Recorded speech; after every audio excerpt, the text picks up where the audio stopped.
Hey, this is Kevin with Verse Gear. Now, I did a video on this 73 bug I bought, and then it was on there for a short time, and if you would have saw it, I had the camera all cattywampus. I'll this thing revert back if I do it. But it was like that.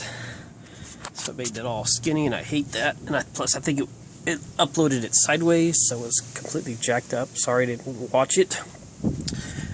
But I'll redo one later. What we're working on today is what people call the Super Beetle Death Shake, which really doesn't exist. It has to do with not maintaining your VW. It also has to do with not using quality parts. Now, there is some issue with the car itself, though, and I'll explain. It is a really poor design. It has one control arm. You can see this is what the Death Shake does. It scratches it.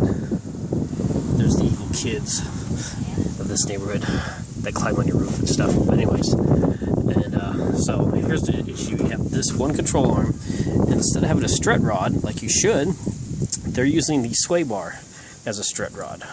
So it's trying to do two functions. It's trying to keep the car from being all, when you go in the corner, flying over too far, just doing the wobble without a sway bar. Take your sway bar out once, and you'll not on the bug, because then your rear tires will go. But you know, that's part of the problem I had. If you watch the demo cross I did in the big 77 Lincoln Town car, is we built it for a derby car because we used it for a derby first. It got stuck in the mud, so we're like, yeah, let's demo cross it. Well, without the sway bar, I was sitting too low, and I'd go in the corner, and the whole front end of the car would come up so high that it actually blocked my view. And plus, it handled like horribly. Every time we went on the corner, the car was just fishtailing. It was awful. People said I was doing pretty good, but I felt like I was going 2 miles an hour. Anyways, that's just what a sway bar does.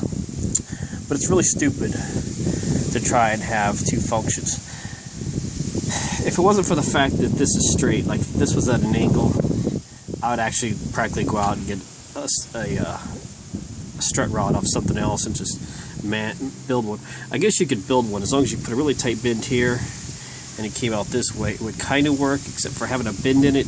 In that type of design, it should be bolted solid, so really there's no way to fix it except for using higher quality parts or urethane only bushings, which they're around here somewhere, and I'll show you real quick. But basically, that's what causes. And if you see here, this is really loose too, and if you hear it just flopping around and clunking, because those are shot too. Now I'll get up and find a bushing kit and show you what's all involved. Basically, to replace this, and this. Now I'll warn you here, just show you how bad this one is. If I had more time here and wanted to, I could pull this apart. That's how bad it is. It's completely shot. Now you'll notice this thin outer ring here. The kit says to remove it. Don't ever do that right off the bat. First, do it the cautious way. Take out this steel bushing, grind out all the rubber. I don't care if you're wasting time doing it. Just do it this way, because the problem is we sell not this brand I bought, because unfortunately finding this stuff for your Super Beetle is getting harder and harder. Our manufacturer that we buy our 240, 280, and 280ZX parts from discontinued it, so I had to go find somebody that had a leftover on eBay. So I'll show you this kit real quick. And even sometimes in instructions it tells you to do this, but unfortunately, and I have to apologize to my customers, I've ran into, sometimes it tells you to remove the sleeve, and then you're screwed because the bushing is too sloppy. Then you have to go out and try and source an OEM type bushing or that has that sleeve, then take out the rubber, then put in the urethane. I've had the opposite be true, to where it says do not remove, under any circumstance, remove the sleeve, and then you go on and put it on, and you'll notice that the bushing is sticking way out here practically, even past the sleeve, because unfortunately most urethane ones are slightly bigger, and you really have to hammer or press them in. Sometimes they have to be pressed in to get them to install properly. But if you don't take the sleeve out and you try to press it, it will just destroy it. So it's always hard to tell. The best thing to do is, if you have a micrometer or a dial indicator or whatever you call it, is measure it and then measure your bushing, and then you'll get a good idea. If it's slightly off, okay. But if you're like 1/8 of an inch to 1/4 inch off, well, then you know you gotta have to take the sleeve out. But yeah, just don't always do what the instruction says, and mostly you should But, and this is one of the cases where I've had issues, so let me show you the kit.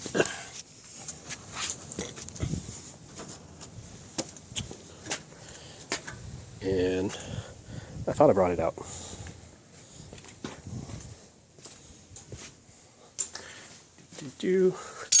Walk through the shop / laundry room.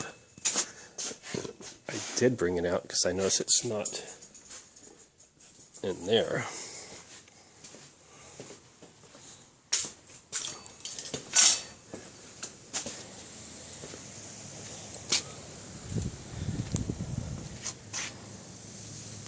So I will hit pause. Okay, well, I was actually standing by it. Anyway, so here's the components you have.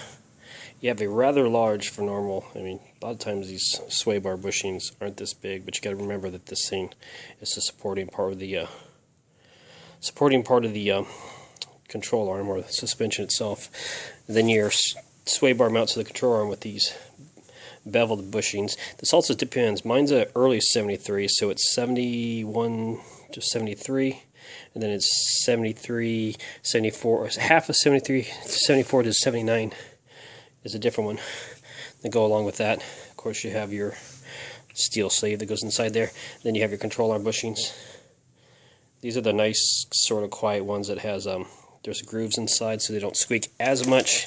And of course, you have another sleeve that goes inside that. And you have plenty of grease. This is basically dielectrical grease, but that's what they use. It's a silicone, same thing as dielectric grease, is a type of silicone, so that's all it is a silicone type. Since these are polyurethane, silicone based, something like that. Anyway, there's your kit. So I will disassemble the car and come back with a video on the actual installation. Take it apart. Yeah, if you're mechanical, you can figure it out yourself. It's not too difficult. I'm not even going to remove the struts from the car because I'm not going to do any lowering or anything else. I'm not even going to remove the tires at this moment. I will later since I need to adjust my wheel bearings. But anyway, so there's the basic kit, but there's the basic solution to your problem. So I will see you guys later, and that will be it for now.